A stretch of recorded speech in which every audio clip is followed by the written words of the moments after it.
Pronto, tá gravando. Alfredo, Pois não? então só para verificarmos aqui, nós estamos com, olha,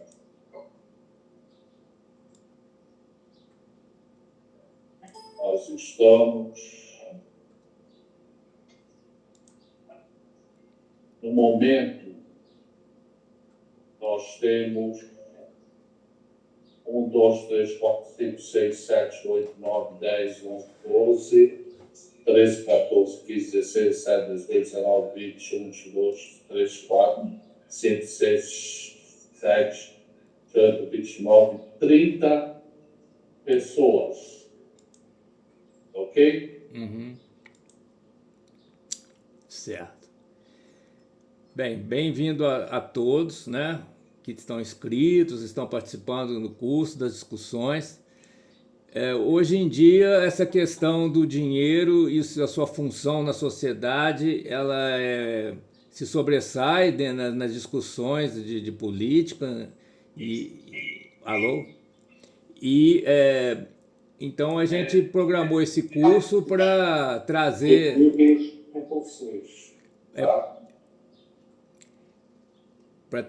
algumas noções básicas de dinheiro e questões também filosóficas relativas ao próprio conceito de dinheiro e uma abordagem mais sociológica, né, da função do dinheiro na sociedade, como que o modo como o Estado usa o dinheiro para fazer investimento público, como isso é bastante importante para o processo de desenvolvimento, para a conquista de melhores condições de vida para o povo. Isso está na pauta dos debates atuais, né? E então a gente está se empenhando para tentar entender esse processo, como diferentes usos do dinheiro pelo Estado pode influenciar a vida de todos nós, o nosso dia a dia. Bem, eu vou começar a aula de hoje com uma pequena retrospectiva de modos dominantes do dinheiro na história moderna. Porque sempre houve várias modalidades de dinheiro como meio de pagamento, né?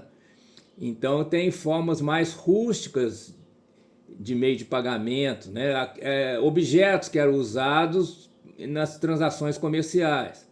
Porque isso a gente conversou um pouquinho de manhã, se é feita uma troca direta, quer dizer, eu troco um objeto que tem um valor X por outro objeto que também tem um valor X, nesse caso não é necessário um meio de pagamento, nós temos a troca direta, né? Também chamada de escambo. Quando se cria um sistema, né, que serve como meio de pagamento para vários tipos de objetos, aí nós temos o dinheiro, né? E na história da humanidade tem uma variedade de objetos que foram usados para mediar, né, as transações comerciais. E a partir do ano 1000 que isso começa a ter uma dimensão mais atrelada ao Estado, né? Na Inglaterra, de criação do Tesouro Britânico, que foi uma forma de se ter um dinheiro que fosse garantido pelo Estado. Porque se não há uma garantia estatal, né, surgem muitas confusões sobre a confiabilidade das moedas, né? Porque tem muita falsificação, sempre teve, né, muitos tipos de enganação, né, fraude, então o Estado entra como um garantidor também do valor do meio utilizado, né, como forma de pagamento. E isso dá um status assim mais confiável para as moedas, né, as moedas emitidas a partir do Tesouro, né, que é o órgão do Estado, né, que faz que inicia o processo de emissão, né? Depois você tem a parte física, né, de cunhar a moeda, né, que até pouco tempo havia casas da moeda, né, que cunhavam moeda. Mas numa história do dinheiro na modernidade, né, porque eu não estou tratando aqui dos precursores, né, mas antes disso havia várias moedas, né, e moeda no sentido literal de moeda de metal, né, de ouro, de prata, e com a criação do Tesouro Britânico atribui uma legalidade, né? A gente chama moeda legal, moeda que ela é garantida por um Estado, né? E isso tem um certo papel importante na história mundial, né? Que da Inglaterra está já nesse momento, né? Criando um sistema financeiro, né? A partir do Estado. Aí, dando um salto, né, para década de 1660 até 1840, começou a haver, em certo momento, né, uma certa escassez de metais, né, porque se todo o dinheiro tinha que ser metálico, né, isso levou a uma corrida por ouro, né, e prata e metais raros, valiosos, no planeta inteiro, né? Aqui no Brasil tivemos aí, né, o ciclo do ouro, essa necessidade de extrair metais valiosos para fazer dinheiro, mas até que isso a necessidade da economia, as necessidades da economia, né, eram maiores do que os metais, a disponibilidade de metais. Então, os bancos ou instituições financeiras começaram a criar cédulas, né? Só que não eram cédulas garantidas pelo Estado, eram cédulas bancárias, né? A gente pode comparar isso com o cheque, né? O cheque, de certo modo, que até há pouco tempo a gente usava, né? Ou uma nota promissória, é uma forma de pagamento privada, né? Não tem garantia estatal, né? Então haviam cédulas, havia papel moeda emitido por bancos, mas havia muitos bancos fazendo isso, então isso gerou uma certa confusão. Então, para uniformizar esse sistema, da década de 1840 até 1910, eu estou aqui me baseando no livro do Huber, tá? Que as pessoas receberam, as pessoas inscritas receberam esse livro. Houve aí uma mudança no modo dominante, né? Nós estamos falando dos modos dominantes, ou seja, que tipo de dinheiro predominou em cada época.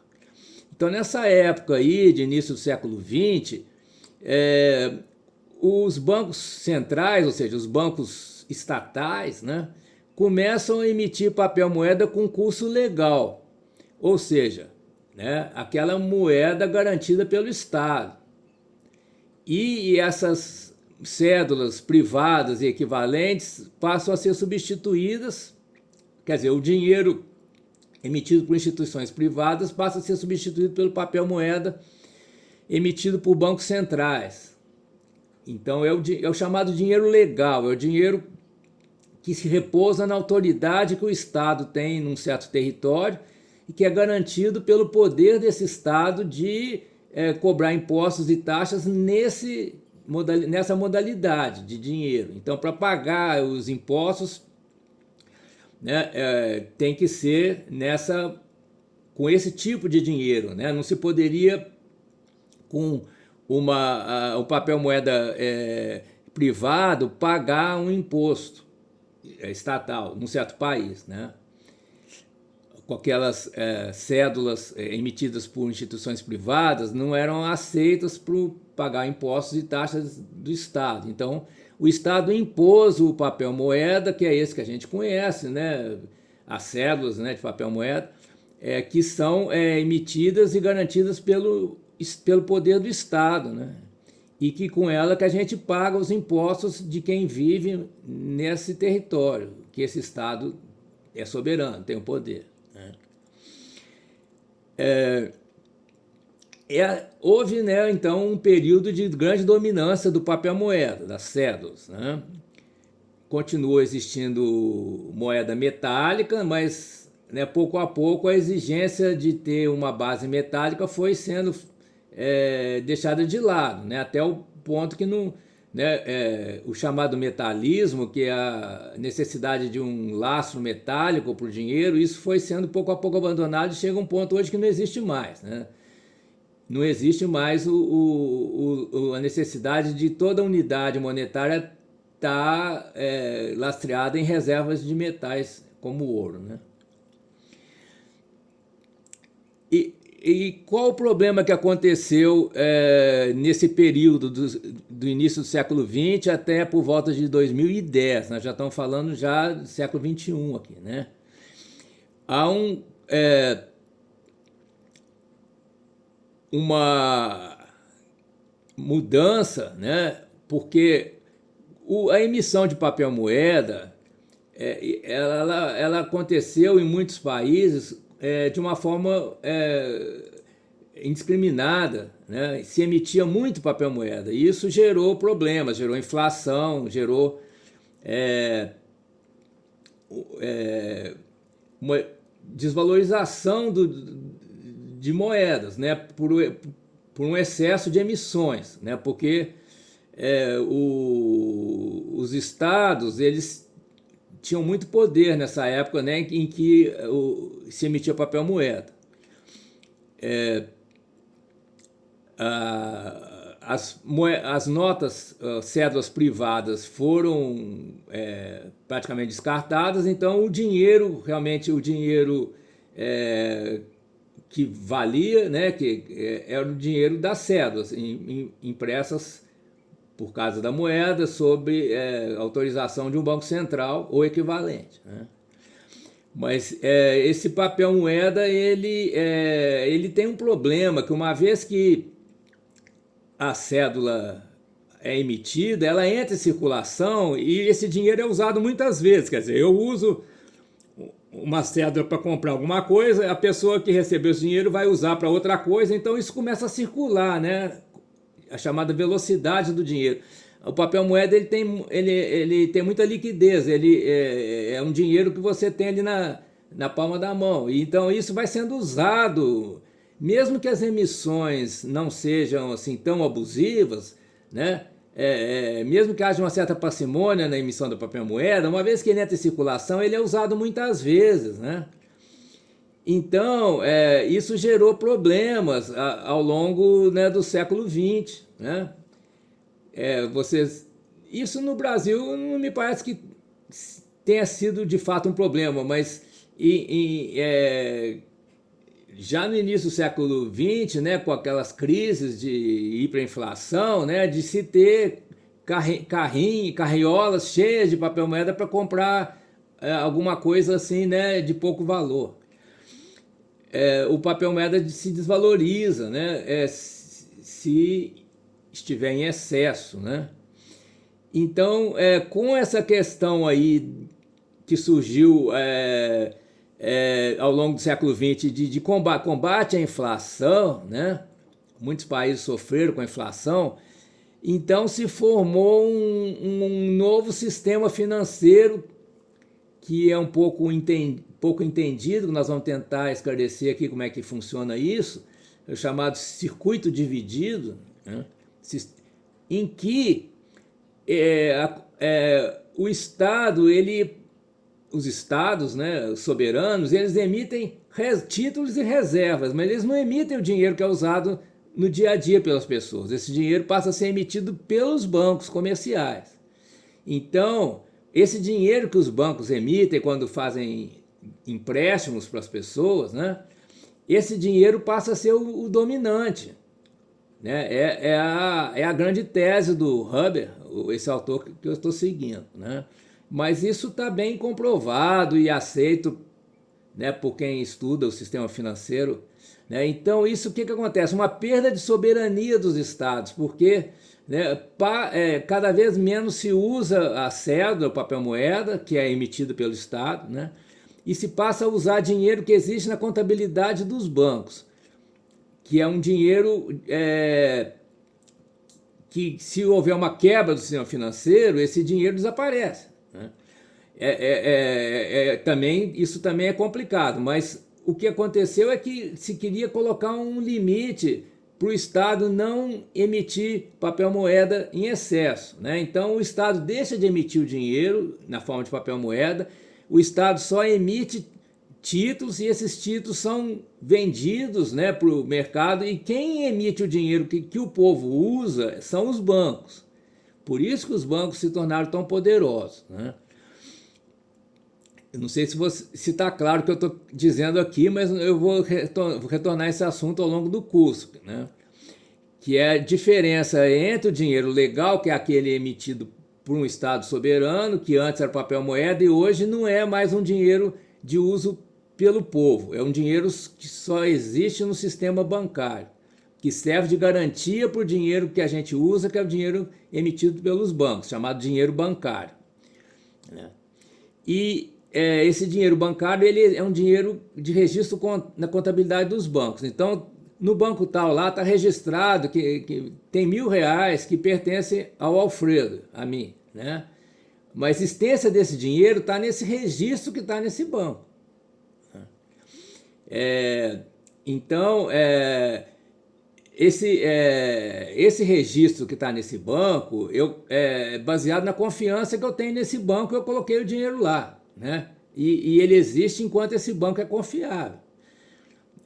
Não é um dinheiro como a cédula, uma nota de R$100, ela é garantida pelo Estado, né? O valor dela de R$100 é garantido pelo Estado. Agora, R$100 que eu tenho num banco é garantido pela confiabilidade desse banco, né? De me devolver esse dinheiro quando eu precisar, certo? Então esse é o dinheiro bancário, o dinheiro que existe no registro contábil dos bancos.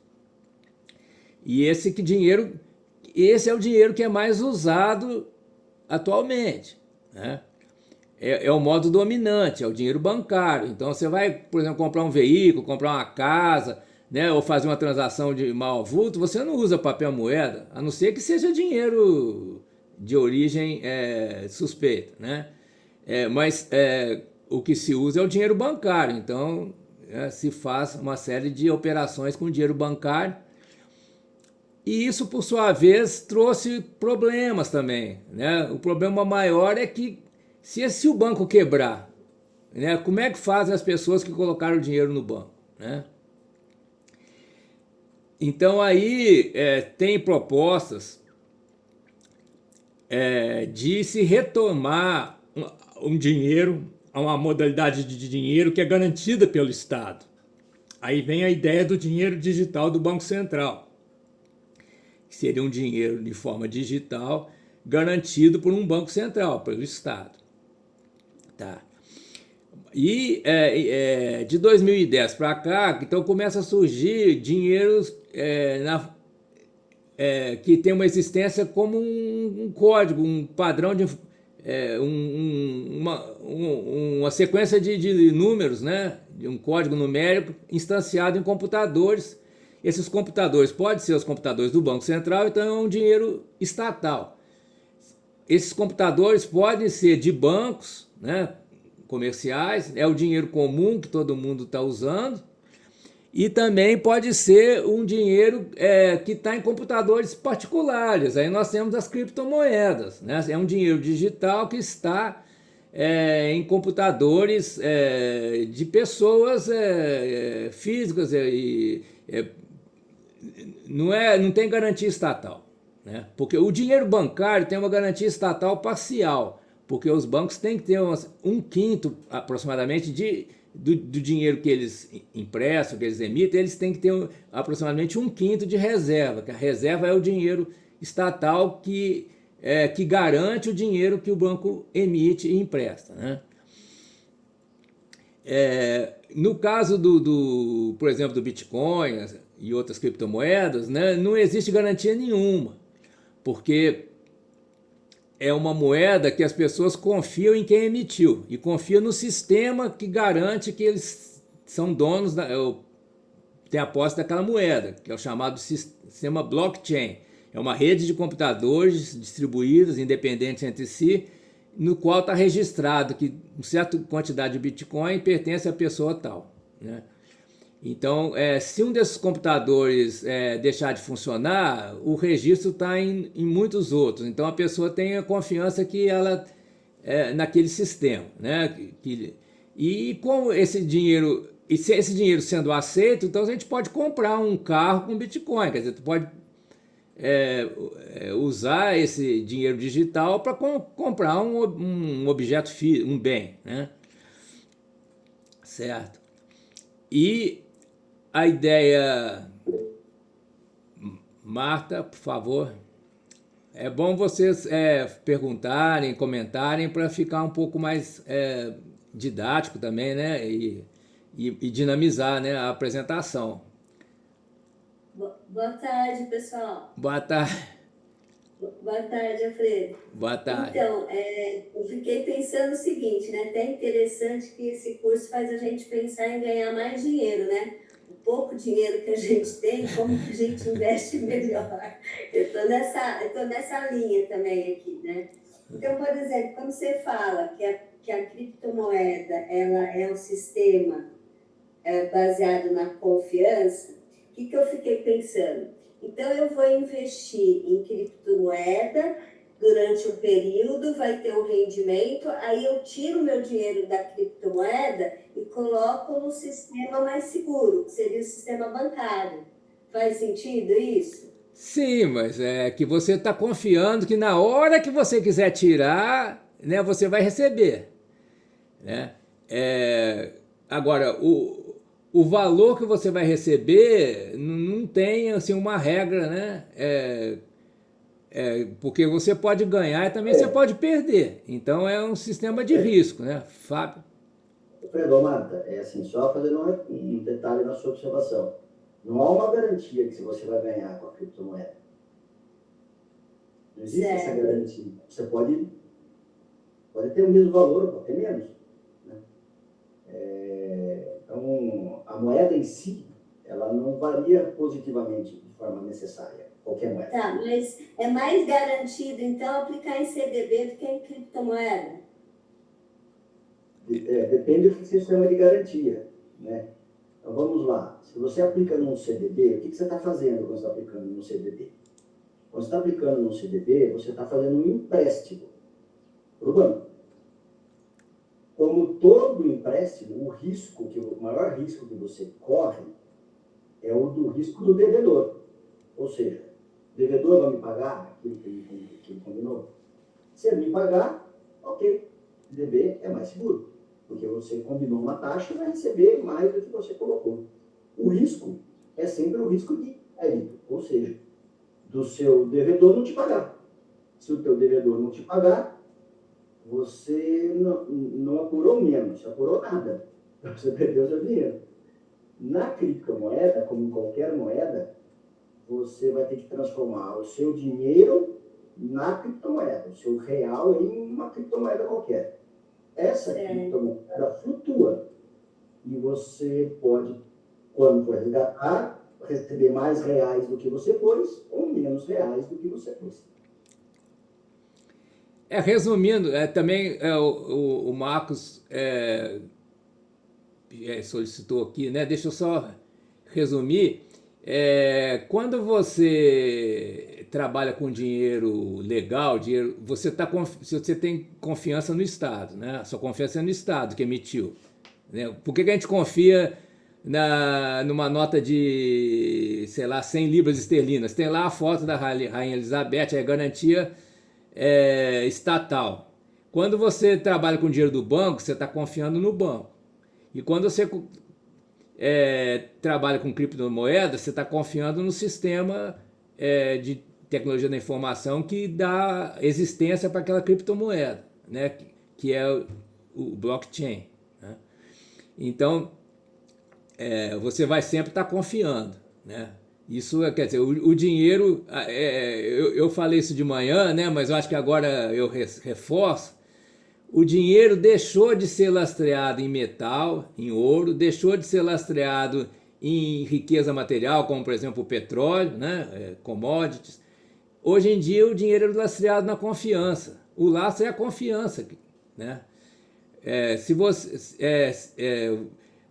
você tem que confiar, né, em uma coisa ou em outra. Quem não confia em criptomoeda, não confia em bancos comerciais, então compra títulos do Tesouro, ou usa dinheiro legal, usa nota, né? Tem um médico, um dos meus médicos aqui, ele só aceita pagamento em espécie, né? Quer dizer, ele não confia nem no talão de cheque, nem no Pix, nem em cartão de crédito, nem nada, né? Então, isso acaba sendo uma opção de cada pessoa, né? Ou às vezes nós somos obrigados a trabalhar com um desses sistemas, né? Se você recebe o seu salário no banco comercial, você tem que trabalhar com o banco comercial para você receber o seu salário, né? O Marcos se inscreveu, o Marcos Silva primeiro, depois o Marcos Alves. Boa tarde. Boa tarde. Me surgiu uma dúvida aqui. Qual seria a diferença entre o Pix, por exemplo, e essa moeda digital que seria emitida pelo governo? Seria uma espécie de criptomoeda, só que emitida pelo governo, é isso? O Drex. Essa é uma ótima pergunta, né, que está na ordem do dia, que o Drex está ainda em estudos, mas eles já descartaram a possibilidade dele ser uma moeda de Banco Central plena, né? Uma moeda garantida, né? Quer dizer, o Drex, uma moeda de Banco Central é assim, né? O Estado garante 100% dela, em qualquer condição, né? Uma moeda bancária, o Estado só garante uma parte, né? A gente conversou hoje de manhã, né? Para cá até 250 mil por conta, né? De pessoa, por banco, né? E depende também das reservas que o banco detém. A reserva é o dinheiro estatal que o banco tem que ter para garantir a emissão que ele faz. Então, o Drex foi pensado para ser uma CBDC, ou seja, uma moeda digital de Banco Central, que seria uma criptomoeda 100% garantida pelo Estado. Mas, para ser isso, ele teria que ter um sistema de tecnologia da informação para instanciar uma espécie de um bilhete digital, né, que a pessoa física ou jurídica teriam, né, em mãos quando tem o Drex, né, no caso o Drex. O Pix, bem, deixa eu falar então o que é o Pix. O Pix ele serve como um dinheiro que serve para pagamento entre bancos. Então você tem um dinheiro, por exemplo, no Banco do Brasil, está registrado lá, você tem R$1.000 no Banco do Brasil e você quer transferir para uma outra pessoa no Bradesco, por exemplo, né? Ou mesmo no Banco do Brasil, mas vamos falar em outro banco. Aí o que acontece, né? O Banco do Brasil, ele emite um código que você vai levar esse código e colocar, transferir, né, para outra pessoa no outro banco. Então aquele valor de R$1.000, ele vai ser transportado por um código para outro banco, para a conta de outra pessoa. E então esse código só tem valor entre um banco e o outro, certo? Você não tem como fazer uma poupança em Pix, né? E aquele código do Pix não serve para você acumular, fazer uma reserva de valor, né? Ele é instantâneo. Você vai lá no primeiro banco, no aplicativo, né? Transferir Pix, aí ele vai gerar um código. Aquele código vai ser enviado para outro banco, vai transformar num crédito na conta de outra pessoa no outro banco, e expirou. Aquele código não serve mais, não existe mais, né? Então ele tem uma existência muito curta, o Pix. Então o Pix é isso, é um código garantido pelo Banco Central, tá? Isso é importante, isso é o mais importante de tudo. É que ele equivale a uma reserva, ele equivale a um dinheiro legal, que você transporta de um banco para o outro. Então, são dois bancos independentes, né? Então, como é que você tem uma garantia que a operação de transferência vai ser perfeita, né? E aí entra o Estado no meio, entra o Banco Central. O Banco Central dá um código por aquele valor, né? E esse código vai lá para outro banco. Então você extingue o primeiro valor do primeiro banco e cria esse valor no registro contábil do outro banco. Então esse código só serve por um segundo que ele é enviado de um banco para o outro, certo? Então o Pix é isso. Como é que faz para isso se transformar em Drex? Numa moeda digital do Banco Central, né? Teria que, quer dizer, o que está se cogitando fazer é que esse código possa ser retido e acumulado. Então você possa ter uma poupança em Drex. Drex é real, mas é o real garantido pelo Estado. É moeda legal, né? Então, qual vai ser a vantagem do Drex sobre outras moedas? É que ele é garantido pelo Estado, né? Porque atualmente, né, o que é garantido pelo Estado é só que a gente possa usar, é só a nota, né? A cédula de R$100, né? R$10, essas são garantidas pelo Estado, o valor delas, né? Mas se você quer transferir, você quer comprar uma casa e vai transferir aí R$300 mil, você não vai levar isso em espécie, né? A não ser quem está envolvido com alguma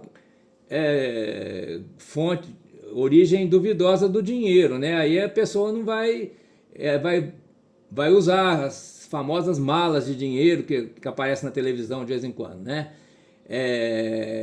Salas cheias de dinheiro espécie, isso aí é o que? É transação que está se tentando ocultar a origem do dinheiro, né?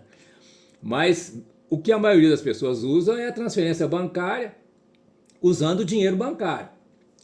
Então o Drex seria um Pix que dura mais no tempo, porque ele é uma moeda estatal. Agora, tem dois poréns nisso aí, tá? Se o Drex funcionar só nos bancos, no sistema interbancário, é mais simples, porque já tem a tecnologia do Pix, né? É só você pegar o Pix e possibilitar que esse Pix seja preservado no tempo, né? Em vez dele servir só para uma transferência, ele vai ficar no nome de uma pessoa ao longo do tempo. Essa pessoa pode fazer poupança, acumular e tudo, né? Agora, esse Pix não poderia ser usado no varejo, ou seja, no comércio. Por quê?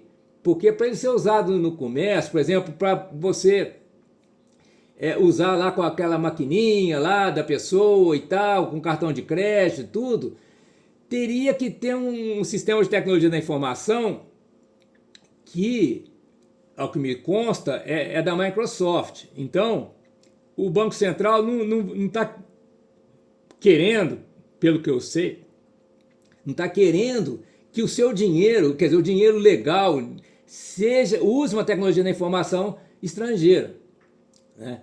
Então, eles recuam, porque a proposta original do dinheiro digital do Banco Central foi feita no MIT, né, o Massachusetts Institute of Technology, né, junto com empresas de tecnologia da informação, no caso a Microsoft. Então, se a gente quiser fazer essa criptomoeda garantida estatal, que possa ser usada no dia a dia pelas pessoas, que ela seja utilizada aí, né, nas maquininhas e tudo, pelo povo, né, teria que ter uma digitalização, né, a chamada tokenização, que funcione em todos os tipos de maquininha usada, né, pelo povo. Aí tem que ter uma tecnologia que seria da Microsoft. Então isso gera vulnerabilidades até de segurança nacional, de você ter esse sistema todo com uma tecnologia estrangeira, né? Por exemplo, nessa situação aqui tá atual aí do Trump ameaçar, né, bloquear bancos que fizerem pagamentos para o Alexandre de Moraes, né, etc., né? A Microsoft é uma empresa norte-americana. Se o executivo, o judiciário americano bloquearem o uso da tecnologia da informação da Microsoft no Brasil, a Microsoft tem que obedecer, né? Então, até onde eu sei, porque eu não estou dentro, né? Eu não estou lá no Banco Central para saber, né? Mas até onde eu sei, está se optando para fazer o Drex, que seria a moeda digital do Banco Central, com a tecnologia que nós já temos, que é do Pix. É uma tecnologia brasileira, né? Pelo que eu sei, né, no banco... Aí sim, Oi? aí sim, tecnologia nacional. Pois é, mas é limitado, porque o Drex vai ser um dinheiro que só existe no banco, para transações bancárias. Né? A pessoa não pode ir na padaria, comprar um pão e pagar com Drex, certo? Agora, tem um outro porém. Esse me parece uma conclusão lógica, né? O pessoal da lógica aí pode me concordar ou discordar. Se o Drex é um dinheiro do Banco Central, então você não pode emprestar esse dinheiro para o Banco Central a juros. Quer dizer, hoje em dia muita gente ganha dinheiro assim, emprestando moeda bancária, né, moeda do comércio, para o Estado, né, para o Estado pagar suas contas, pagar o funcionalismo, pagar a previdência, etc. Porque o Estado não pode emitir reserva e pagar o aposentado com reserva. Não pode. O Estado emite reserva, ele tem que leiloar essas reservas, né, e pagar o aposentado com dinheiro bancário. Só que a coisa é bem complicada, mas o Brasil tem a sorte de ter bancos públicos. Então, como é que se paga o Bolsa Família? Né? O Congresso autoriza, né, o pagamento do Bolsa Família. Parece que teve um probleminha aqui no... deixa eu só continuar aqui enquanto eu tento resolver. O Congresso autoriza o pagamento, né? O Tesouro emite títulos, esses títulos são convertidos em reservas, as reservas são leiloadas pelo Banco Central, captando reais de varejo, reais, né, de uso comercial, e então a Caixa, que é um banco público, paga o Bolsa Família com esses reais. Só que a Caixa também é um banco comercial, então ela também pode converter reservas em reais de varejo, né, para pagar. Só que tem uma série de restrições para isso, né? Mas funciona. Né? Então, concluindo o raciocínio, tá? Digamos que o Brasil crie o Drex. O Drex vai servir, né, como uma moeda 100% garantida pelo Estado, que você pode ter uma conta bancária com o Drex 100% garantida, porque é dinheiro do Estado. Só que essa conta não vai render nada, porque você não tem como emprestar o dinheiro do Estado para o Estado. Né? Esse dinheiro é estatal. Então você não tem como comprar título do Tesouro com um Drex, a não ser que converta para o real. O real de mercado. Né? É tudo real, mas são diferentes formas. Né? Mas eu estou pensando aqui comigo, a conta propriamente, você pode então usar o Drex como reserva de valor 100% garantido, mas essa conta não pode render juros, a não ser que esses juros venha de outra origem que não o banco, o Estado, o próprio Estado. Hein, Fábio, o que você diria disso?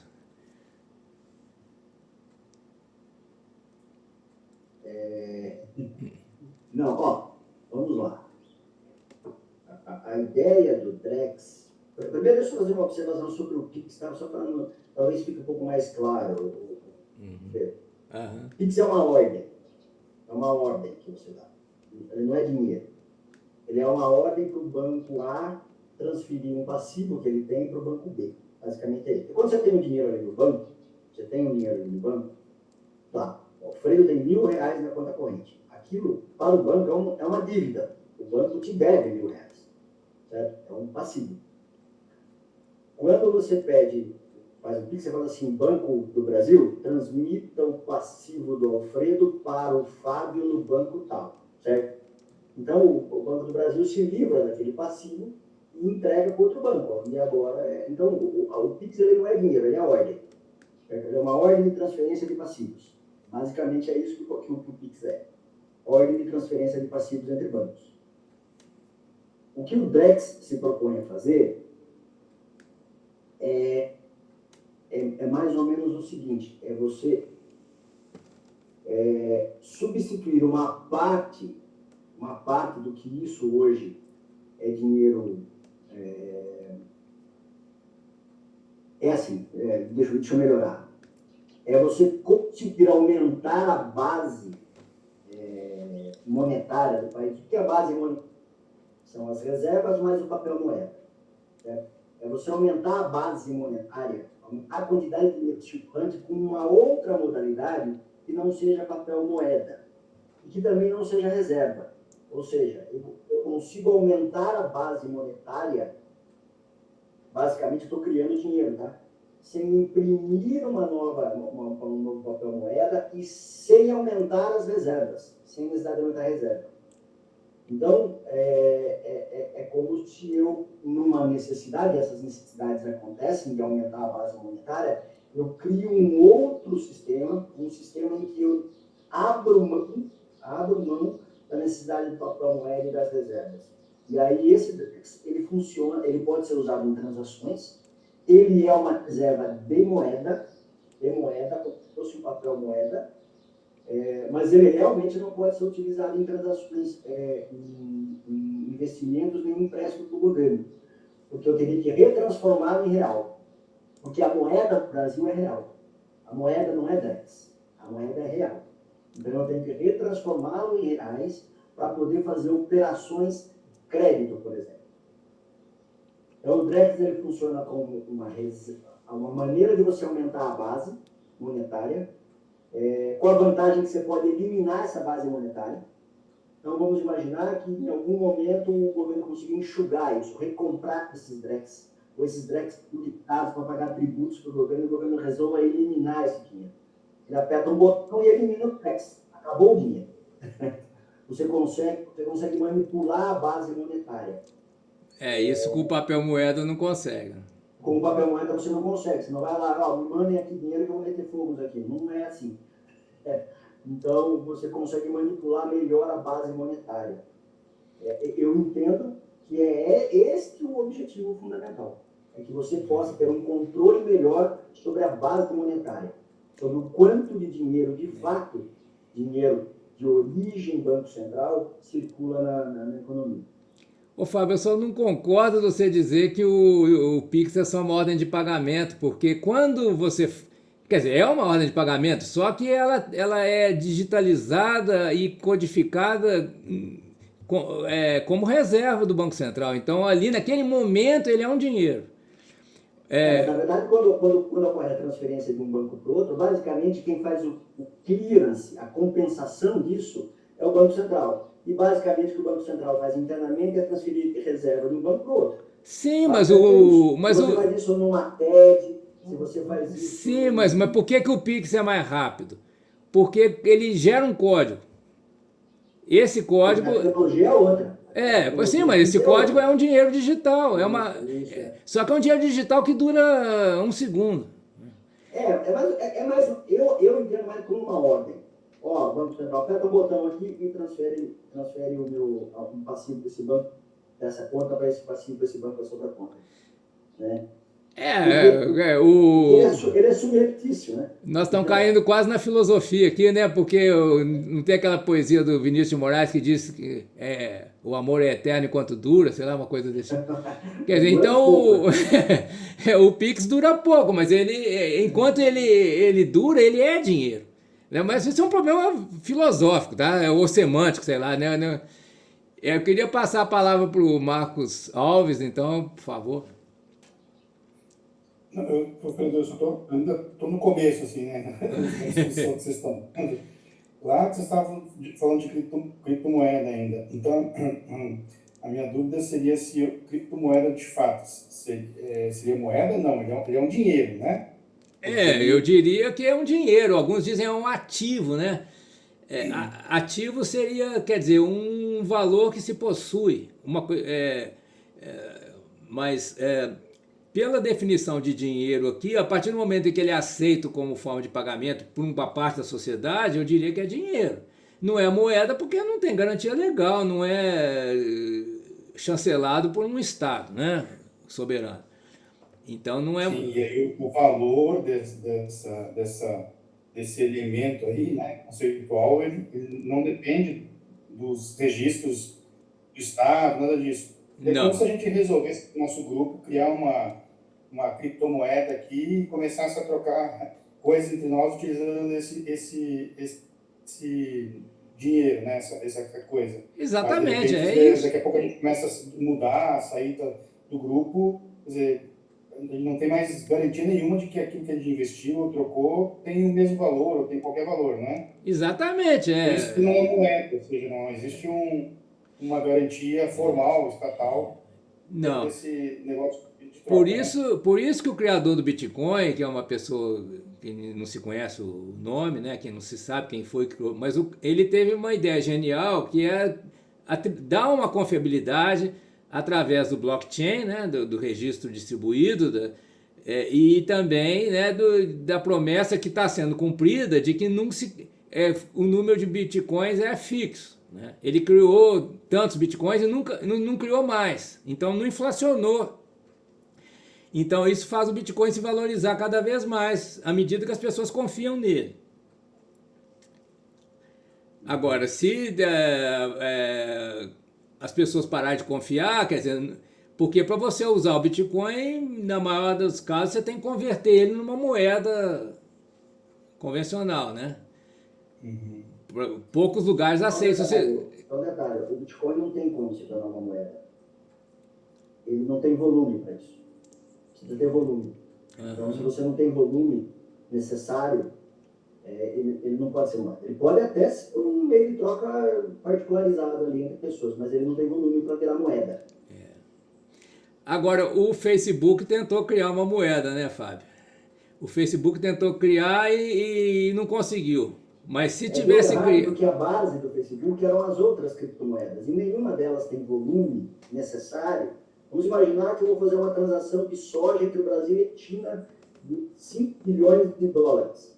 Não tem 5 bilhões de dólares em Bitcoin disponível naquele momento. Você não tem essa possibilidade. Já é difícil fazer em renminbi, porque não tem volume necessário para poder fazer. Então, um meio de troca para virar moeda, um dinheiro para virar moeda, precisa ter volume e ele precisa ser flexível no seu volume, porque esse volume tem que aumentar ao longo do tempo. Afinal de contas, as economias se desenvolvem, a inflação existe e ele precisa aumentar ao longo do tempo. Então, é por isso que a gente chama de moeda, mas não é moeda, porque não tem volume necessário para fazer frente às transações necessárias. Um país pequeno como é o Salvador tentou implementar o Bitcoin como moeda, e eles tiveram que voltar atrás, porque não tem volume. Mas assim, um país pequeno, então, que, vamos dizer assim, teria um volume pequeno de moeda também, não seria moeda nesse caso? Não? Mas mesmo um país pequeno transaciona mais do que a gente pensa. Então, dificilmente não seria... Nem volume atual, não. E se os, só posso continuar fazendo algumas outras dúvidas? Pode. Eu tô tendo um probleminha aqui com a apresentação. Se os BRICS criarem uma moeda, ela seria moeda mesmo também? Porque seria mais ou menos como o euro, né? Não estaria ligado a um Estado, mas um conjunto de Estados, digamos assim. É moeda também? No mesmo sentido? É moeda porque ela vai ser baseada no yuan, no real, nas moedas dos países membros, né? Vai ser uma super moeda, eu acredito. Você concorda, Fábio? Concordo. Aí é possível, porque você vai montar uma moeda baseada numa cesta de moedas já existentes. Foi mais ou menos o que o euro fez. Demora, tá? O euro demorou, sei lá, 30 anos para conseguir. Mas assim, você monta uma moeda baseada numa cesta de moedas já existentes. E aí, em algum momento, você faz a conversão, muda a moeda de todo mundo. Isso pode ser uma opção. Uma outra opção é fazer uma moeda baseada numa cesta de moedas já existentes, apenas para transações entre os países, né? E não uma moeda corrente, né? que é mais, a moeda corrente é mais difícil. Né? Pois então, aí a tecnologia da informação tem um banco central único, enfim. Agora você pode fazer uma moeda para transacionar entre os países, somente para importação e exportação. Seria esse o objetivo dos BRICS, então? Eu não tenho muita certeza, porque a gente não conhece muito bem os objetivos, mas eu acho que esse seria a primeira etapa, né? Que foi mais ou menos o que o euro fez. A primeira etapa do euro foi a implementação de negociações em euro apenas entre os países, antes de que a moeda de fato circulasse como moeda corrente para as pessoas. Entendi, beleza. Bem, gente, Obrigado, Alfredo. eu vou Só, seguir. Alfredo, Oi? só essa coisa que vocês estavam discutindo aí por exemplo, do Pix, do cartão de crédito, por exemplo, eu posso, essas transferências, etc. Tal, isso não seria meios de transferência de moeda ou de dinheiro, por exemplo, seja via Pix, seja cartão de crédito, ou de débito, ou sei lá o quê? Quer dizer, O dinheiro é como o você meio de responde? pagamento. O dinheiro é o meio de pagamento. Tudo que é meio de pagamento é dinheiro. Uma questão Então, se eu estou transferindo conceitual. para você por Pix, ou pagando por, sei lá, cartão de por débito, por exemplo, são dinheiro, são dois modos diferentes de eu te pagar, né? Mas o que significa isso? Que seriam dois Não, modos você de não está me transferir dinheiro, transferindo né? por cartão de crédito, você está usando o sistema do Visa ou Mastercard para transferir dinheiro para mim, né? O dinheiro é um meio. Como é que porque você tem uma relação entre um devedor e um credor, um valor devido, né? O dinheiro é um meio para saldar essa dívida. Mas por que o Pix não é um meio também? Não, eu estou defendendo eu que o entendi. Pix é dinheiro. O Fábio que disse que é só ordem de pagamento, mas eu digo, enquanto ele existe, que ele existe por um segundo, né? Mas enquanto ele existe, ele é dinheiro. Eu defendi isso. Mas é uma coisa tão nova que não existe assim um consenso sobre isso. Nós estamos tentando interpretar. Eu diria que o Pix é dinheiro, porque ele é um meio de pagamento. Ele serve para, né, como intermediário para quitar uma dívida ou transferir um valor de A para B. Se ele é um meio, o dinheiro é na definição de dinheiro, né? Dinheiro é meio de pagamento. Um meio que possa ser usado para diferentes tipos de transação, porque se você troca 2 kg de carne por 10 kg de arroz, certo? Aí não tem dinheiro, porque você não gerou um meio. Agora, se você usa um meio universal aí, digamos que você usa saco de sal, né? Que era, no passado usava saco de sal como dinheiro.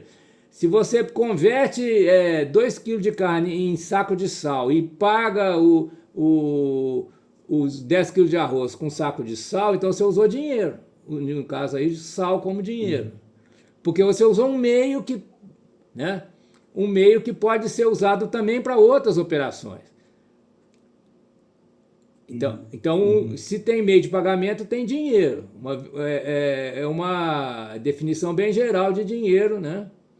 E a outra função do dinheiro é ser reserva de valor, coisa que o Pix ainda não é. Reserva de valor quer dizer, é um meio que você pode acumular, fazer poupança ou capitalizar, né? Por enquanto o Pix não, o Pix é só para você transferir de uma conta para outra, no banco, né? Então, a minha interpretação é que naquele momento que você entra no primeiro banco, no banco, ou a pessoa que vai fazer transferência por Pix, entra no banco e gera o código, né? Sabe aquele código do copia e cola, o QR Code, gerou um código. E quem é que gerou aquele código? É o Banco Central. Aquilo ali é garantido pelo Banco Central, né? Ali você tem um dinheiro estatal que vai servir para que essa transação seja garantida. É uma transação garantida pelo Estado, né? Nesse momento você tem um dinheiro estatal ali, só que é um dinheiro estatal que dura um segundo só, ou menos, só enquanto você o dinheiro está a caminho de um banco para o outro. E isso é tão rápido porque ele é eletrônico, né? Você acabou de clicar, pôr a senha lá, o outro banco já recebeu, né? Então, é muito rápido, mas eu diria, tá? Isso é controvertido, eu diria que é um dinheiro estatal, digital, que é gerado ali para ir de um banco para o outro. A partir do momento que chegou no outro banco, já não existe mais esse dinheiro. Ele é virtual, vamos dizer assim. Seria uma questão tecnológica, de você transforma a sua conta corrente em real, o Pix faz transferência para uma outra forma de dinheiro, vamos dizer assim. Não, não, é de real para real. Não está havendo. É que o real que eu tenho na conta bancária é dinheiro bancário. É um dinheiro que existe como registro de contabilidade de um banco. Eu vou passar para o outro banco, ele vai se transformar num dinheiro que existe como registro na contabilidade de outro banco. Então entra o Estado como intermediário. O Estado gera um código para que essa transferência, essa operação entre dois bancos seja garantida e rápida, e exata e eficiente. Então o Pix é isso, é um código que o Banco Central gera para aquele valor, para ele ir de um banco para o outro. A partir do momento que ele chega no outro banco, ele se transforma num registro contábil do outro banco e ele deixa de existir enquanto dinheiro do Banco Central. Agora, ao estender o Pix para o Drex, ele vai poder ter uma existência autônoma, digamos. Ele não vai ser só apenas um meio de pagamento, ele vai ser também uma reserva de valor, ou seja, né, eu posso ter uma conta em Drex que eu vou fazer uma poupança em Drex, totalmente garantida pelo Estado. Só que não vai render juros, né, porque é dinheiro do Estado.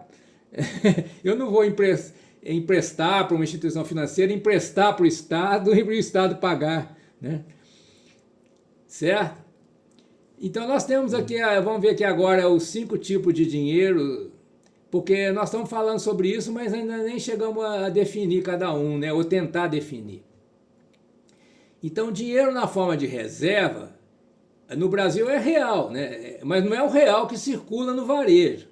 É um real que está no computador do Banco Central e circula entre bancos, servindo como parte da garantia para emissões bancárias, né? O Fábio esclareceu, né, hoje de manhã que pelo Acordo de Basileia, foi um acordo que foi feito pelo sistema financeiro ocidental, né, ou até planetários, porque acredito que os países do Oriente também, a China também é signatária disso, não tenho certeza.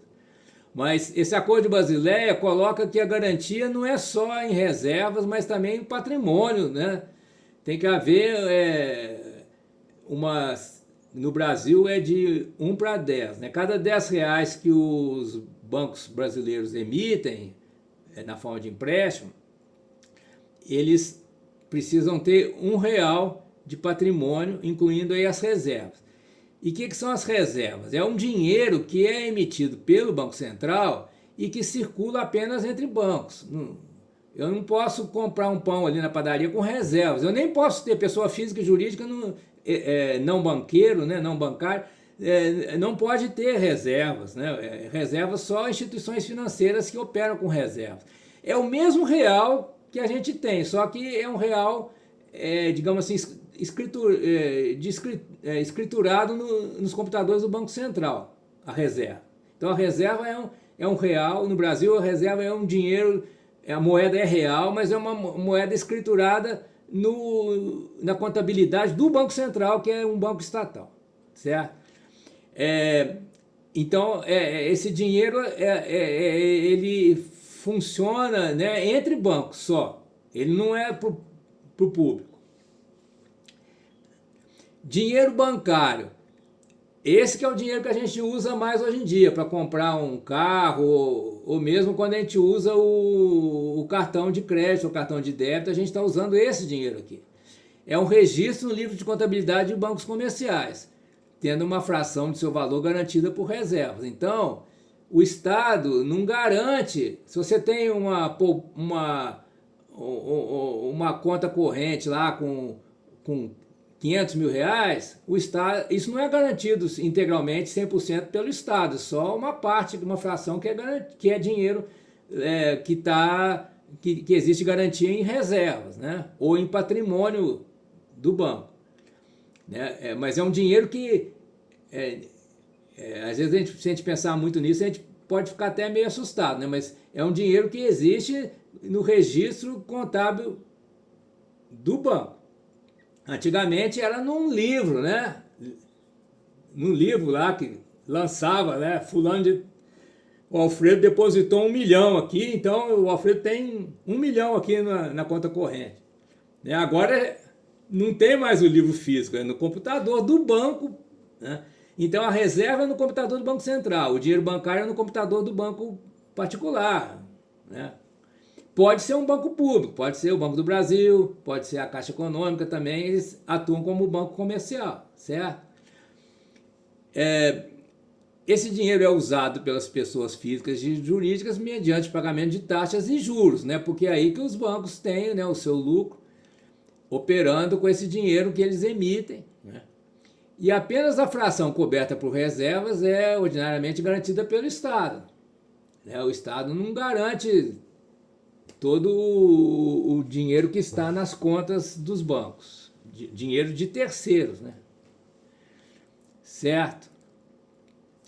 Dinheiro token é um outro tipo de dinheiro, mas que não necessariamente não é um outro tipo de moeda, né? É nas mesmas moedas.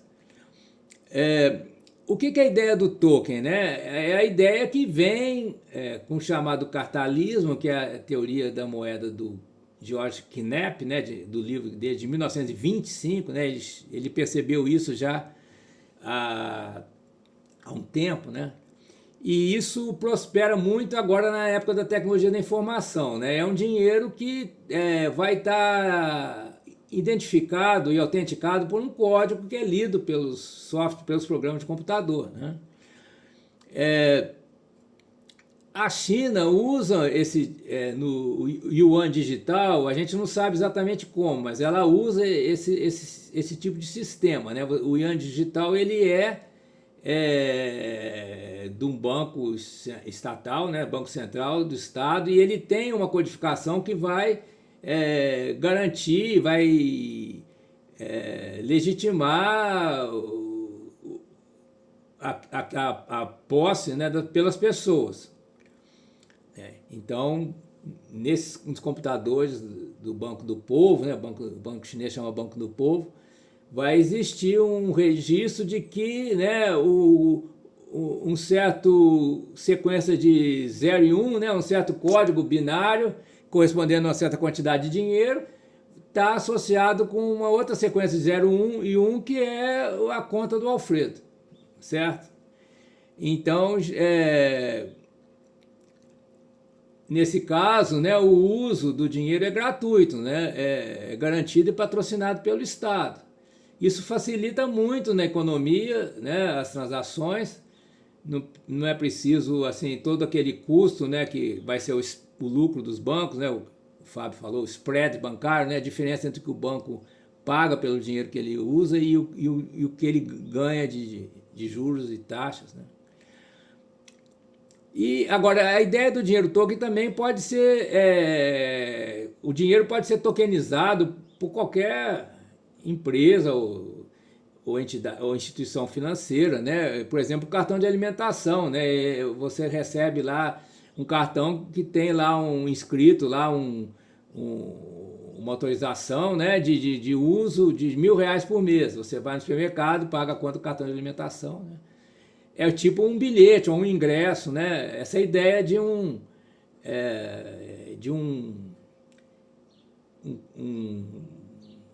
objeto codificado, né? Geralmente em termos numéricos, né? E com tecnologia digital que vai atribuir um certo valor monetário para uma determinada pessoa e que ela pode usar, né?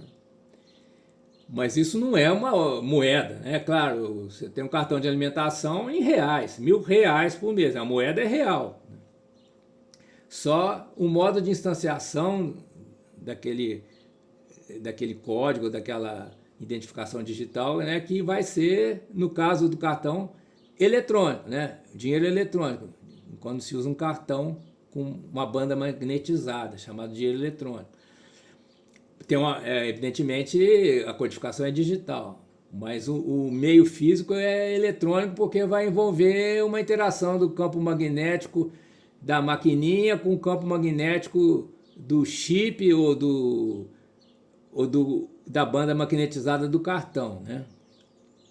Certo? Aí os detalhes ficariam com os físicos, né? Como é que uma maquininha de contato lê o chip do cartão, né? Mas é chamado de dinheiro eletrônico.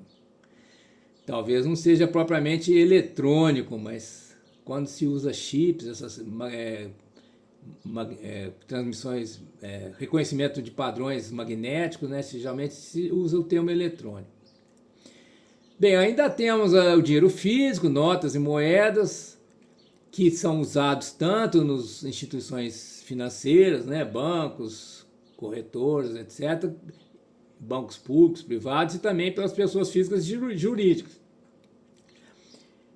O dinheiro físico é daquela época que existia o chamado circuito único, né, em que o Estado emitia a moeda que ele mesmo usava para fazer os seus pagamentos, para pagar os salários, todas as despesas do Estado eram na moeda que ele próprio emitia. Então isso é chamado de Estado monetariamente soberano, o Estado que emite a própria moeda.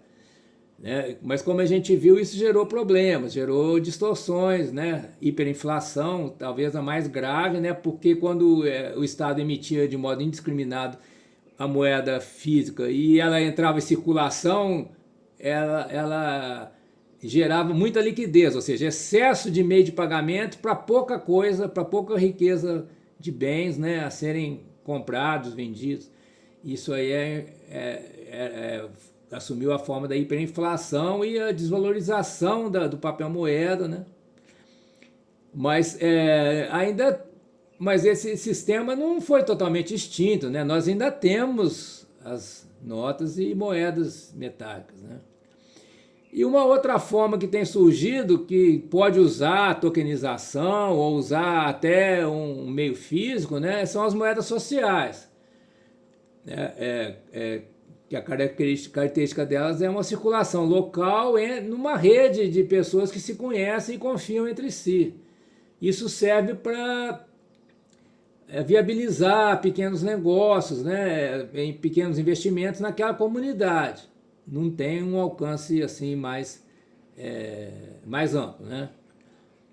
E agora, quando se cria um banco para uma moeda social, que é o caso do Banco Palma, né, aí nesse caso tem que seguir as regras de Basileia, né, que o Fábio mencionou, de ter patrimônio físico e reservas para dar lastro para as emissões. Né? Então, no caso do Banco Palma, eles cumprem essas exigências, porque eles se transformaram num banco. Né? Certo? Deixa eu... Marta? Ô Alfredo, você sabe dizer se essa moeda social de Maricá favoreceu a diminuição da desigualdade? Ou seja, quais os benefícios da moeda social? Ela propicia muitas vantagens, muitas oportunidades e facilidades para o povo de Maricá. Né? O único porém é que ela é baseada nos royalties do petróleo. Né? É uma região produtora de petróleo, então é só que as pessoas ali daquela região que se beneficiam, mas que tem inúmeros benefícios. Por exemplo, eles não pagam transporte público, né? Transporte público gratuito, eles têm uma série de facilidades que eu não sei te dizer com exatidão, mas você pode pesquisar isso na internet, vai encontrar, que essa moeda possibilita. Então, o nível de vida, a qualidade de vida ali se não me engano, a melhor do estado do Rio, a cidade de Maricá, por causa dos benefícios trazidos com essa moeda de circulação local. Mas o ponto aí o fator limitante aí é que não dá para estender isso para outros lugares, porque ela é baseada nos royalties do petróleo, né? Então ela já é baseada numa riqueza prévia, né? Então só quem certo, tem... mas as cidades, por exemplo, as cidades que têm esse rendimento do petróleo, como Ilhabela, São Sebastião, também poderiam criar essa moeda. Sem dúvida, sem dúvida. É uma ideia que pode ser estendida. E não precisa ser só o petróleo, pode ser também uma região muito rica do agronegócio, poderia, né, recolhendo impostos, né, dos produtores, poder imposto sobre exportação, etc., porque muitas vezes eles são isentos, né? Mas se for recolhido, né, os impostos do agronegócio, né, muitas cidades poderiam também ter essas facilidades, né? Essas iniciativas. É. Mas aí a gente entra em questões políticas, né? Em Maricá temos um governo local de política mais social, né? Agora você vai ver cidades, por exemplo, de Mato Grosso, Goiás, provavelmente a administração pública tem outros interesses, outros objetivos, não de melhorar a vida do povo através de uma renda ou de uma disponibilidade de recursos para investimento, né, de pequenos empresários, pequenos negócios. Né? Mas o Brasil tem uma potencialidade muito grande nisso aí, né, que ainda está pouco utilizado. Às vezes a questão não é só de falta de informação, pode ser questão também de prioridades. Né? Complementando o que seria a primeira aula, que era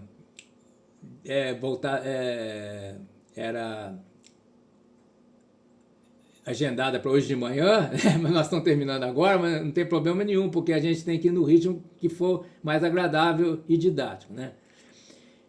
Tem um parágrafo de um artigo de Morgan, 1923, que esse artigo é uma resenha do livro do Huber, né?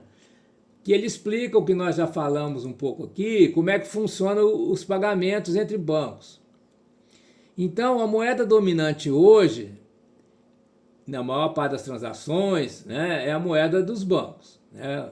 Quer dizer, é um registro contábil chamado gravame, né, nos computadores dos bancos. Então, digamos que eu tenho 1 milhão na poupança, esse dinheiro existe como um registro contábil no banco que eu tenho a conta. Né? E só. E tem, como disse o Fábio, tem a promessa, se algum dia eu quiser esse dinheiro de volta, eles vão me dar, vão me entregar, junto com algum rendimento, né? Tá aplicado na poupança, tem lá 0,% ao mês, né? Mais a inflação. Mas a existência, a realidade, digamos assim, quem quiser usar um termo mais filosófico, a realidade desse dinheiro é um registro nos computadores do banco.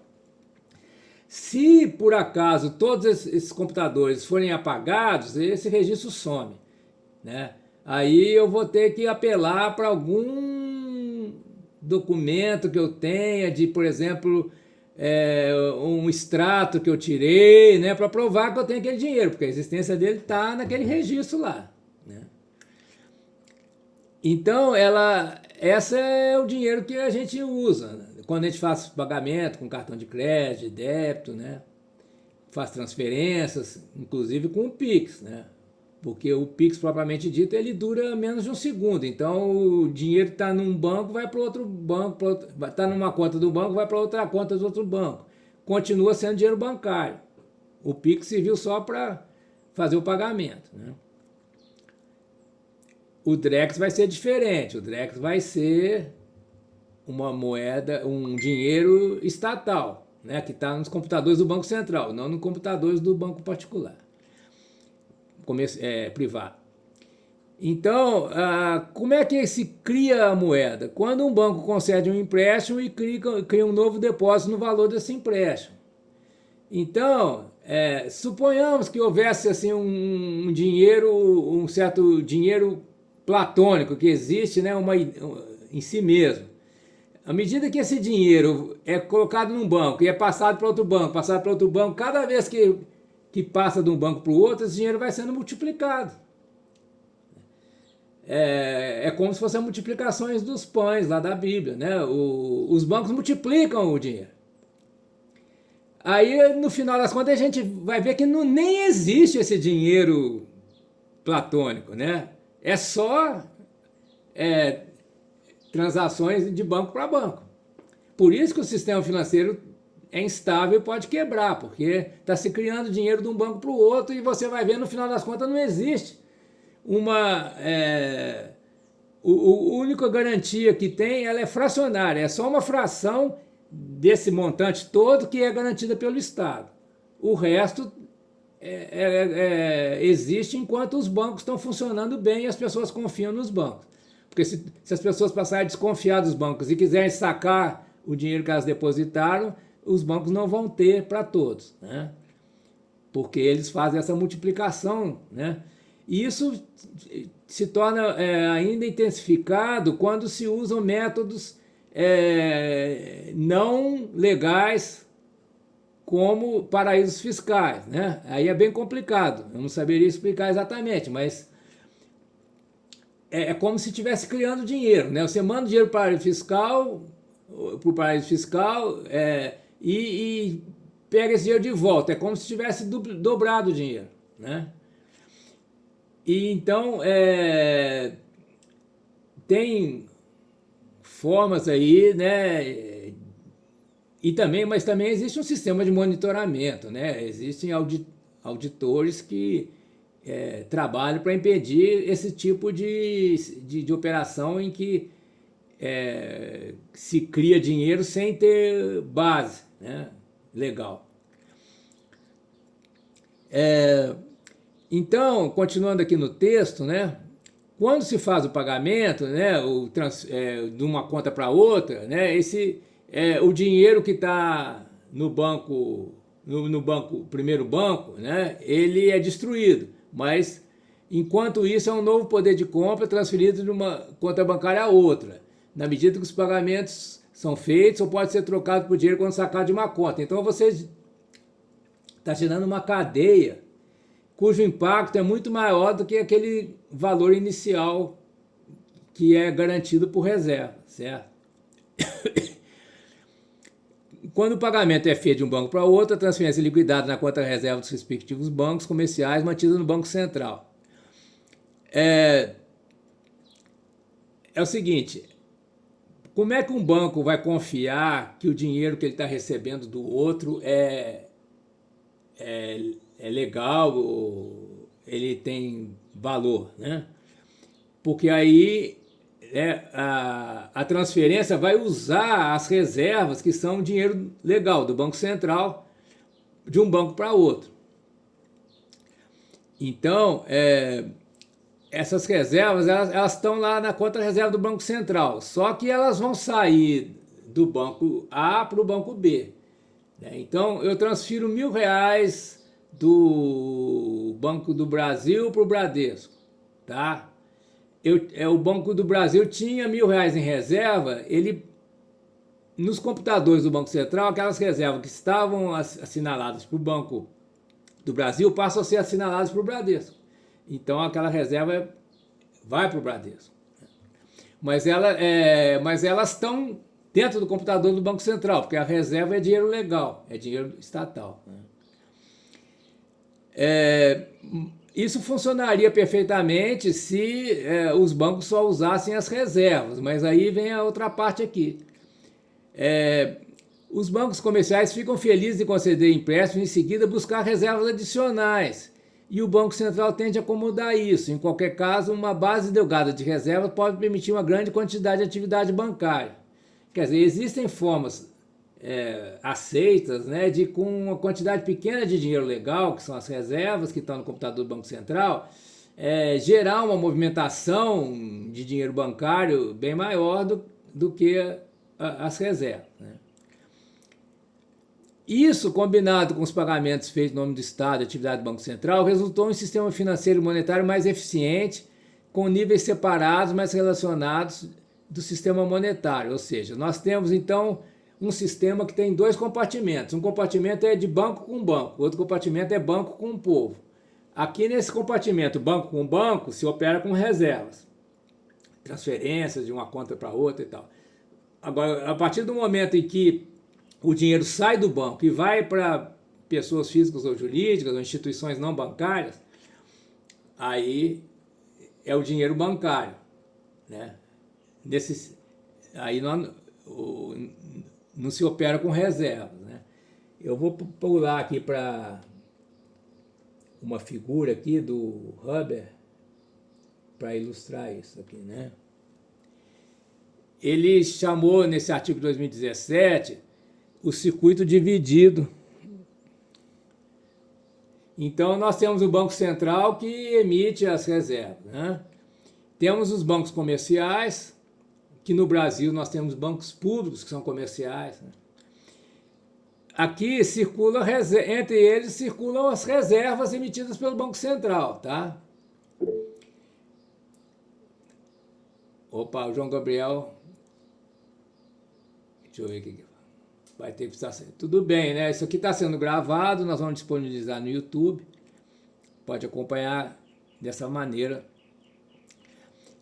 O que nós temos aqui, né? Nós temos as famílias, empresas,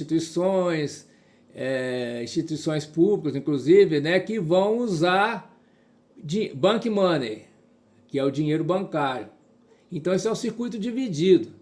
O Banco Central não pode emitir reservas e colocar essas reservas na mão das pessoas aqui, por exemplo, pagar o Bolsa Família com reserva. Não pode. Ele tem, né, que essas reservas ele vai fornecer para os bancos comerciais, os bancos comerciais vão emitir a moeda bancária, que essa vai aqui para os consumidores, né, aqui as pessoas, nós, né, pessoas físicas, jurídicas. Agora, havendo uma demanda maior de dinheiro aqui, né, pelo menos em princípio, isso geraria uma pressão para os bancos gerarem mais dinheiro, né, e para o Banco Central emitir mais reservas para suprir. Então, por isso tem essa setinha para lá e para cá. Então, é assim que funciona esse sistema.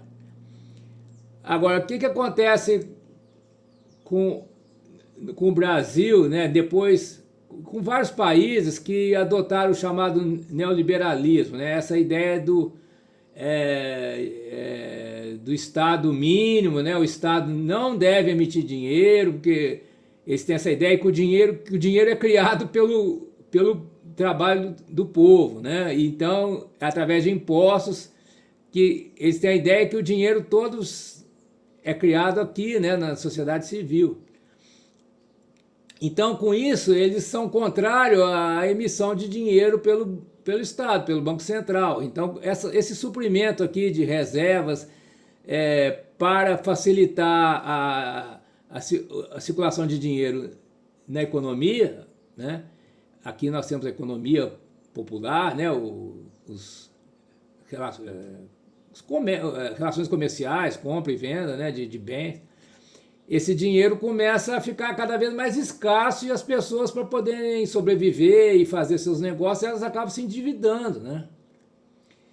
E essa pressão aqui não é eficaz, não é efetiva, né, de o Banco Central emitir mais dinheiro para suprir a economia. Então, o que acontece? Acontece um alto nível de endividamento das pessoas, empresas, né, porque esse suprimento que começa com o Banco Central, ele é cortado, né?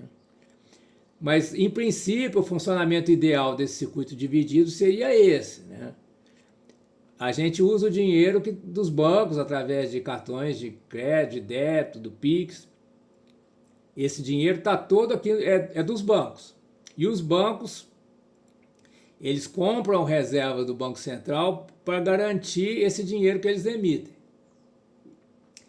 Então, se acredita que se as regras forem cumpridas adequadamente, esse sistema vai funcionar bem e vai evitar que o Banco Central faça emissões de moeda, de papel moeda, que geraria inflação, né? Então, isso aí é considerado uma forma de combater a inflação ou a hiperinflação, né? Só que gera também certos problemas, como esse, né, do endividamento das pessoas. Isso não é só no Brasil, é nos Estados Unidos também que tem esse tipo de sistema. Agora, já na China, nós não temos esse intermediário aqui, né? Nós não temos esse retângulo do meio dos bancos privados. Nós temos o Banco do Povo, que é um banco central que emite e fornece o dinheiro diretamente para as pessoas, para a economia, e, né, essas pessoas fazem suas poupanças, suas aplicações financeiras junto ao Banco Central.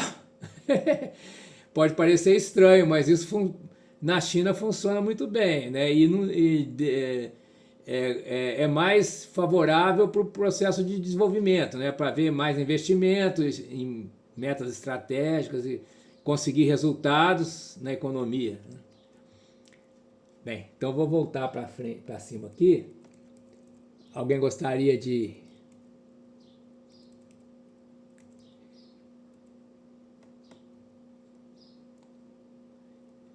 fazer algum comentário?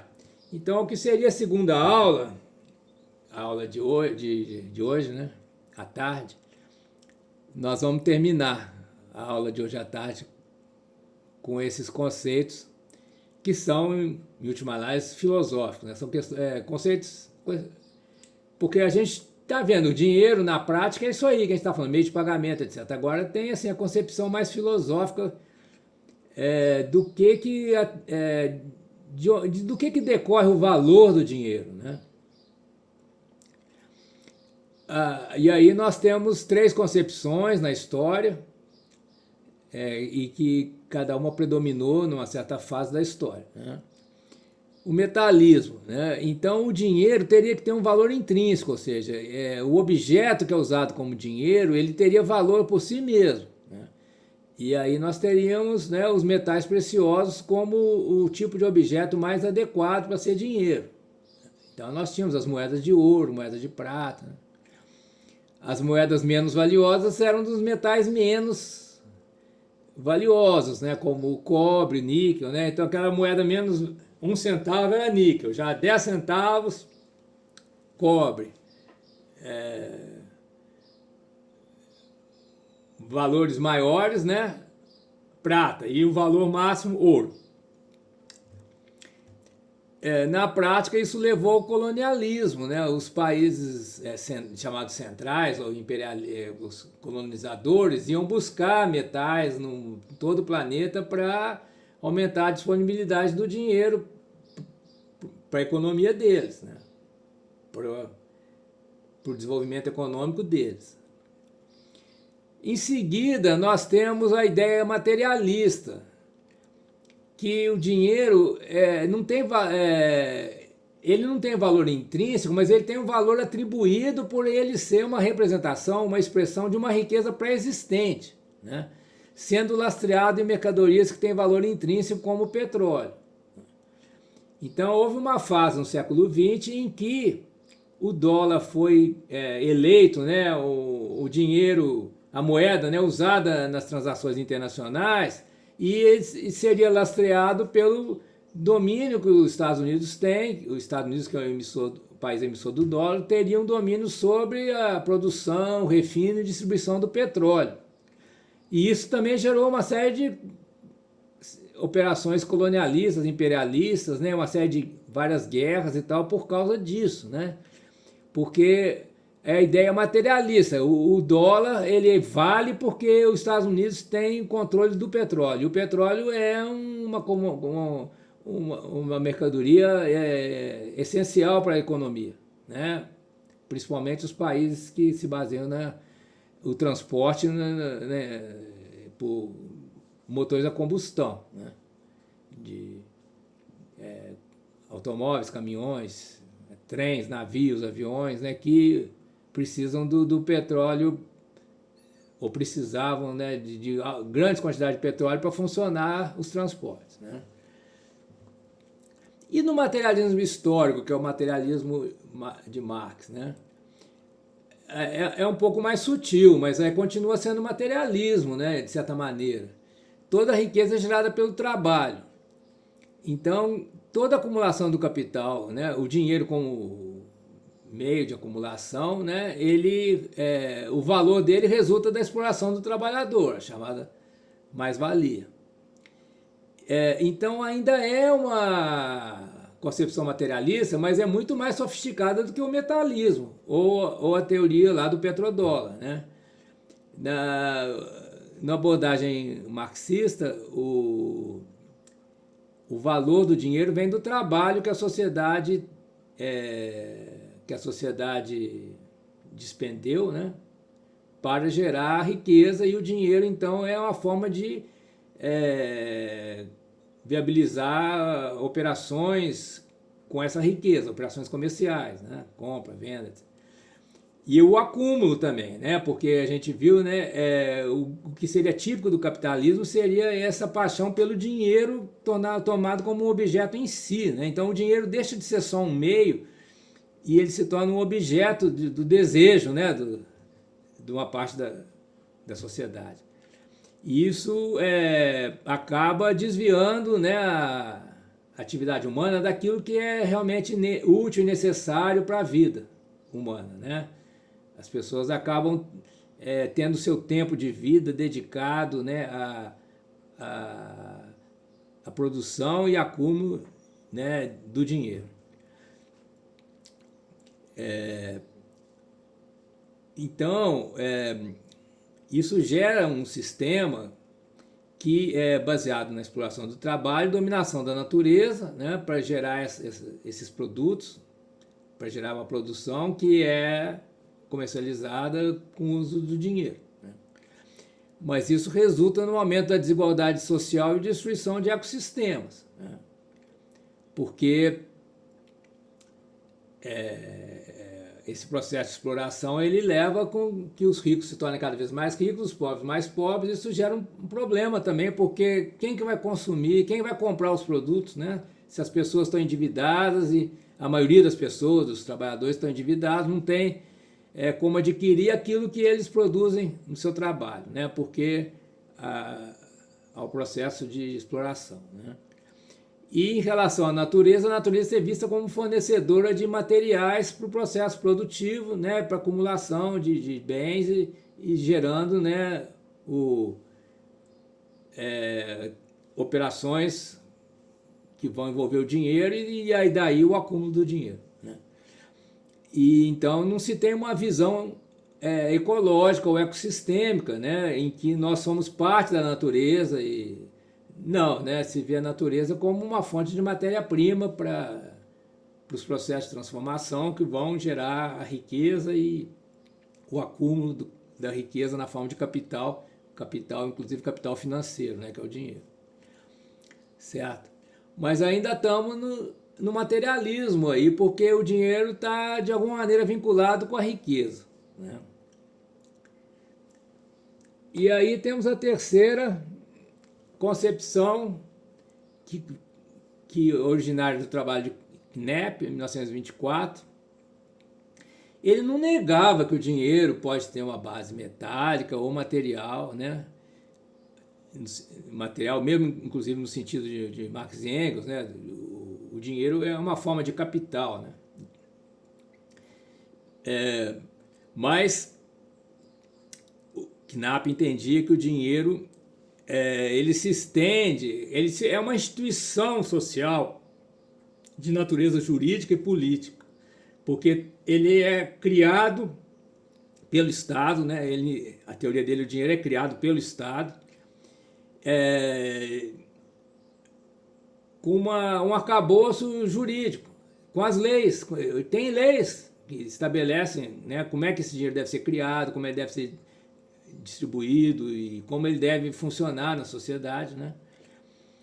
E ele também é uma ferramenta de poder, do poder do Estado. O Estado tem um poder de alocar esse dinheiro nas atividades da sociedade que estão mais de acordo com o projeto político dos governantes, né? Então, o dinheiro seria uma criatura do Estado tendo dimensões jurídicas e políticas. E aí, né, concluindo a aula de hoje, tem duas consequências que me parecem importantes, né? A primeira, que a gente mais vivencia e que é mais familiar para nós, né, é o chamado capitalismo financeiro, em que, né, o dinheiro se multiplica por si mesmo, né? Os capitalistas conseguem obter lucros em operações financeiras sem criar empresas, sem criar forma de trabalho e renda para o povo, né? Mas tem o outro lado da moeda. Se pode criar dinheiro sem ter uma riqueza pré-existente, criar o dinheiro por meio de leis ou de decretos ou decisões dos governantes, né? Seja o Estado democrático ou não, né? Se o Estado pode criar dinheiro a partir do nada, como se diz, né?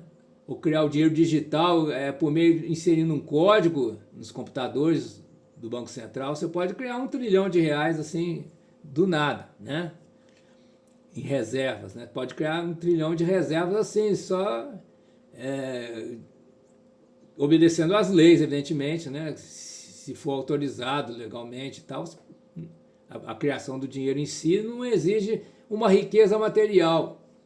Não precisa ter metais, não precisa ter ouro, não precisa ter petróleo, né? Não precisa ter uma riqueza material para criar dinheiro.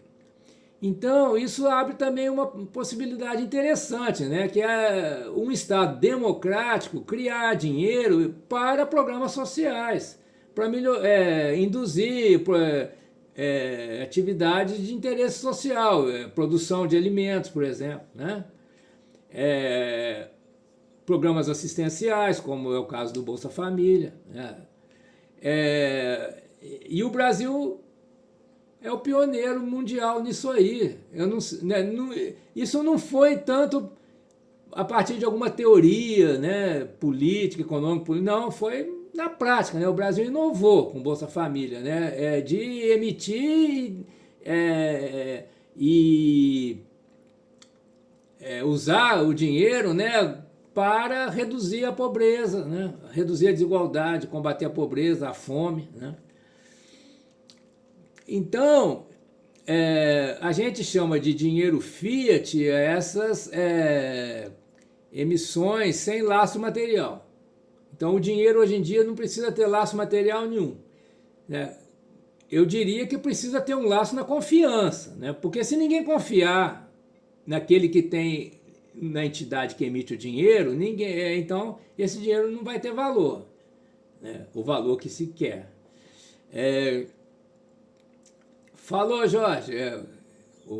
Algumas pessoas já estão precisando sair, né, pelo avançado da hora aqui, já estamos 5:05, né? Eu já vou terminar, então, com essas observações. Sim, daqui a pouco temos que encerrar.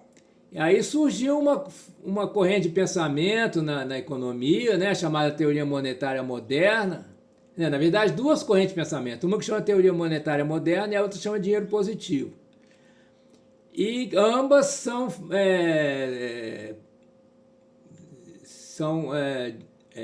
favoráveis que o Estado emita dinheiro, né, para certas funções que se quer imprimir na sociedade, né, como essa funções que possibilitam a redução da desigualdade, combate à fome, à miséria.